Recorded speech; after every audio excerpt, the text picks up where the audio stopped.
Hello बच्चों, कैसे हैं आप। आज मैं आपके सामने 10वीं कक्षा कोर्स बी के गद्य पाठ के डायरी का एक पन्ना नामक पाठ के बारे में बताने आई हूँ। इस पाठ के लेखक हैं सीताराम सेकसरिया। पाठ में लेखक बताते हैं कि 26 जनवरी 1931 को कोलकाता में मनाए गए स्वतंत्रता दिवस का विवरण दिया गया है उस डायरी के एक पन्ने में। लेखक कहते हैं कि 26 जनवरी 1931 को पूरे भारत में स्वतंत्रता दिवस मनाया गया था और आज उस दिन का पुनरावृत्ति हो रही थी, अर्थात आज 26 जनवरी 1932 है, मतलब फिर से मनाया जा रहा था। यह मनाने का एक और कारण है कि स्वतंत्रता संग्राम में कलकत्ता वासियों ने अपना जोर शोर से योगदान नहीं दिया है, यह बात लोग कहने लगे। तो कोलकाता के वासियों ने अपने ऊपर से इस कलंक को मिटाने के लिए 1932 को वो भव्य रूप से स्वतंत्रता दिवस मनाने का घोषणा करते हैं। तो कलकत्ता में इसका विशेष महत्व होने के कारण लोगों को पहले से ही बता दिया गया था, पहले से सारे अरेंजमेंट कर दिए गए थे। इतने भव्य रूप से मनाया जा रहा था कि कार्यकर्ता जो हैं वो हर घर जाकर के बोले कि सभी के घर में राष्ट्रीय ध्वज फहराया जाएगा। इसके प्रचार के लिए ही उन दिनों में 2000 रुपये खर्चे किए गए थे। 2000 रुपये उन दिनों बहुत ज़्यादा होता है बच्चे। तो बड़ा बाजार स्थित में सभी मकानों में राष्ट्रीय ध्वज फहराया गया था। कई मकान तो ऐसे लग रहे थे जिसे देश को स्वतंत्रता ही मिल गई हो।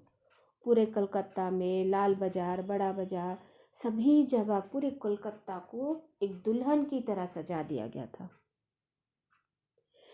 पुलिस भी अपनी तरफ से प्रबंध थी। पुलिस यहाँ कौन है? 1931 मतलब पुलिस जो है वो ब्रिटिश पुलिस थी, अभी हम आज़ाद नहीं हुए थे।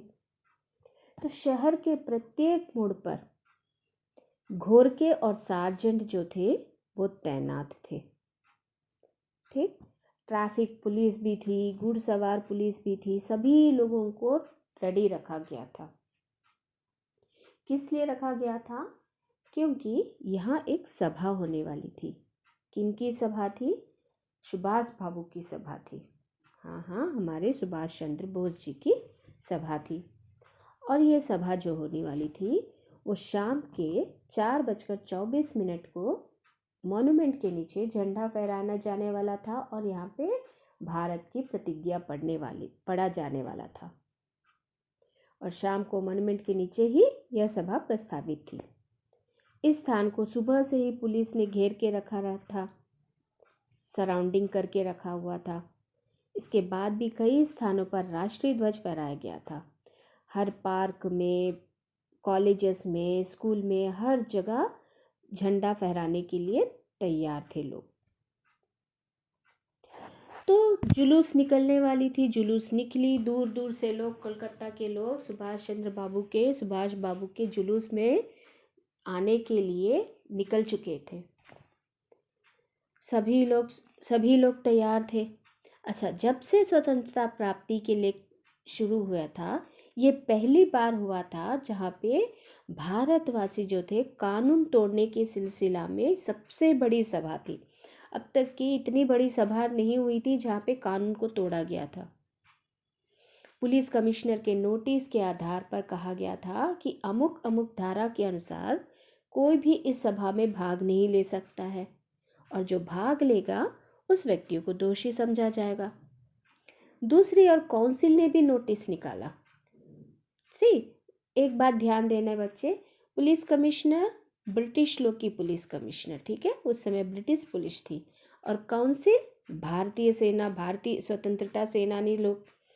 काउंसिल के नोटिस में निकला कि 4:24 पर झंडा फहराया जाएगा और स्वतंत्रता की प्रतिज्ञा पढ़ी जाएगी। एक तरह से ये एक ओपन लड़ाई थी।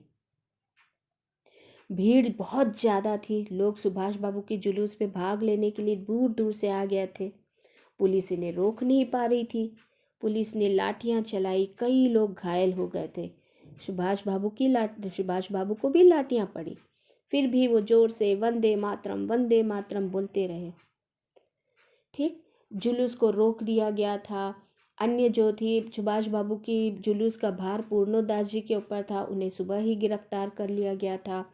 मतलब किसी भी तरह पुलिस जो थी वो इस सभा को रोकना ही चाहती थी, वो ये सभा होने नहीं देना चाहती थी, ना ही मोन्यूमेंट के नीचे राष्ट्रीय प्रतिज्ञा को पढ़ने भी नहीं दिया जाना चाहते थे। लेकिन दूसरी तरफ मोन्यूमेंट की सीढ़ियों पर स्त्रियों ने झंडा फहरा दिया था और स्वतंत्रता की प्रतिज्ञा भी पढ़ी। इधर सुभाष बाबू को पकड़कर लाल बाजार के लॉकअप में भेज दिया गया था। स्त्रियां जुलूस में आगे बढ़ी, पुलिस लाठियां चलती रही। भीड़ अधिक होने के कारण बहुत लोग जख्मी हो गए थे। ऐसा पहली बार हुआ था कि